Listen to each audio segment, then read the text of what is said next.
nandun pala. My God, di ko man lang na-feel. Well, let's continue.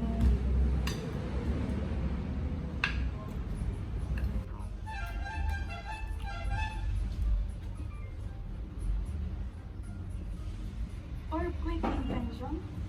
Hala, nasa balita sila! Ito nga, saan ba ito? Yuki! Ito ba ito? Ayan, no? Ito ba?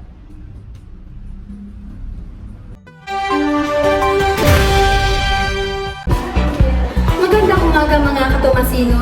Atin ang matutunghayan ang dalawang estudyante na nadiskubre dahil sa kanilang angking galing sa paggawa at pag-impento ng tinatawag nilang earthquake alarm device. Atin itong alamin sa pagbabalita ng aking kapartner na si Jovelyn Aden. Maraming salamat, Kitkat. Ngayon, naririto tayo kung saan matutunghayan at makakapanayam natin ang dalawang talentadong estudyante ng Santo Tomas Senior High School. Tara't atin silang interviewin sa kanilang nagawang invensyon. Magandang umaga, maaari ko mong malaman ang inyong mga pangalan? Magandang umaga rin po. My name is Jenny May Castro, STEMS 12. My name is Katrin Galak from STEM 12. Ayun mga ka-person, sila pala ay student under STEM strand. So guys, can you share some informations about your prototype? First po, naisip po namin ang gantong klase ng prototype to spread some alertness po to us. Kasi mostly po sa nangyayari sa panahon natin ngayon is hindi na po natin nararamdaman yung mga gantong activities. So with this prototype po, we can easily determine if may mga nangyayaring ganito.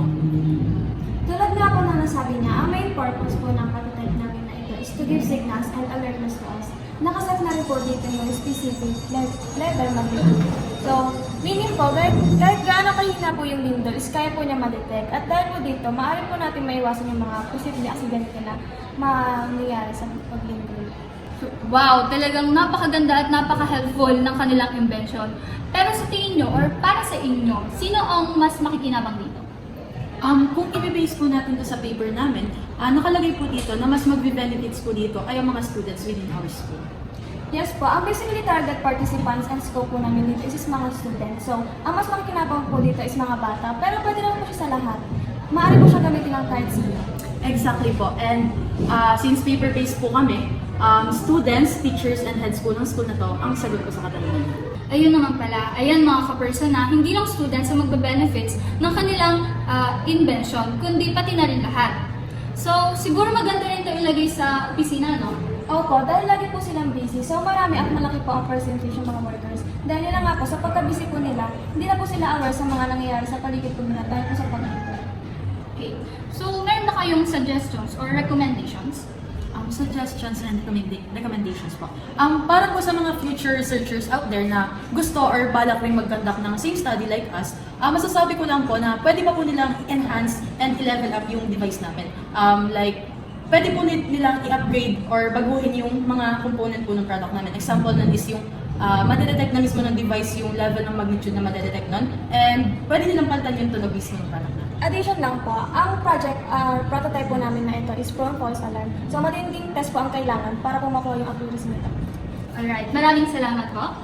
Talagang napakagaling ng kanilang nagawa, di ba? Nakaka-amaze ng kanilang mga galing.